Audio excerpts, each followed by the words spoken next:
Hello and welcome back to Historical Accounts, and today we are going to be looking at the United States Naval Construction Battalions, otherwise known as the Seabees. Now, the Seabees is one of many organizations that were developed during the 1940s, and it actually was very lucky that it got to continue past the 1940s, unlike several other groups. And they have an absolutely amazing and long history. And I honestly don't have enough time to sit there and hit everything in their history, but I figured I'd go into the origins and hit some of the highlights of the Seabees.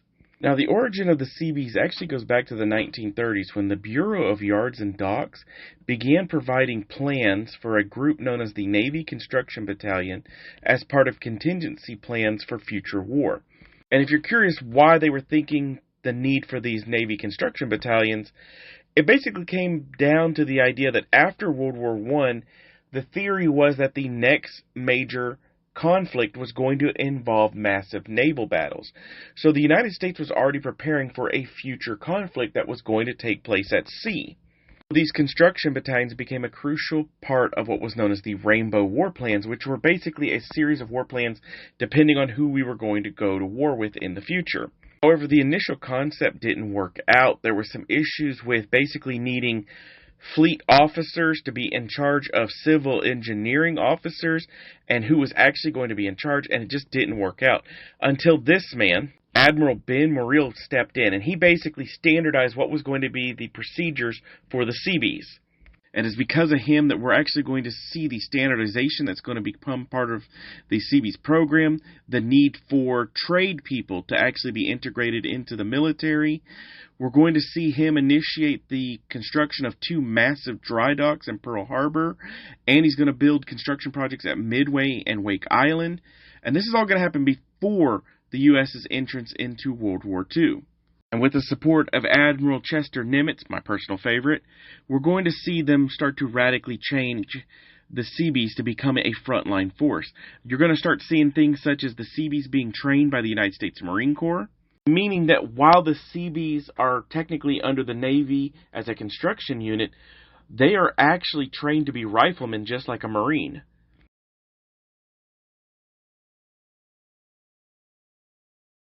Also going to see the skill set of the Seabees change from just building airfields and harbors to also including underwater construction and demolition.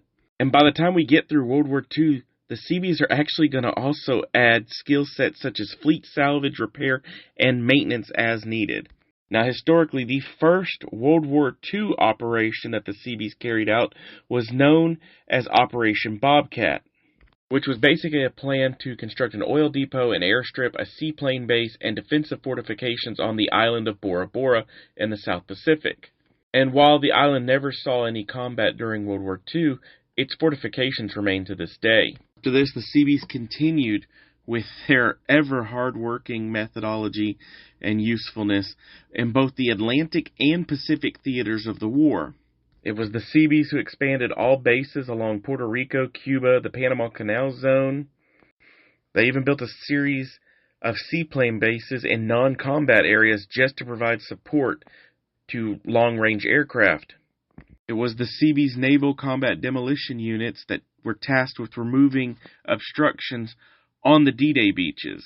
Now, in terms of what they did in the Pacific, these were the men who salvaged the sunken battleships in Pearl Harbor. In addition, they were the ones who were on Battle of Guadalcanal and Henderson Airfield repairing the field for combat.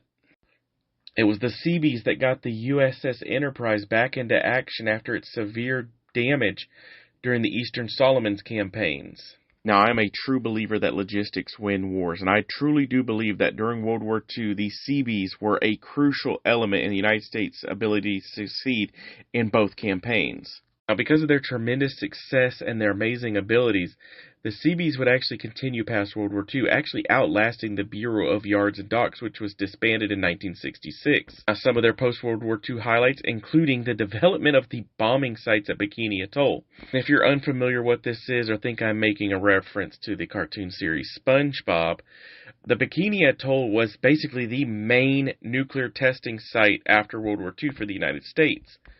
And as the Seabees that are going to build all the equipment stations, the communication towers, the observation rooms, everything that was going to be used for testing Our atomic weaponry during the Bikini Atoll tests were built by the Seabees. During the Korean War, we're going to see 10,000 Seabees be called up from reserves, and they're going to do things such as build air bases in the Philippines, and even build an air base behind enemy lines at Yodo Island Airfield. Seabees are going to be responsible for the building of the Naval Support Facility Thermont, otherwise known as Camp David. Originally built as basically a retreat for federal government agents, it is currently staffed mainly by Seabees, and all construction projects done at Camp David are done by the Seabees. Another major Seabee project is known as Operation High Jump, which was part of an American naval operation to build a long-term base in Antarctica. It is the Seabees who actually built several bases and stations down there, including McMurdo, the South Pole Station, Baird Station, Palmer Station, amongst others, and actually deployed a nuclear power plant at the Antarctic stations.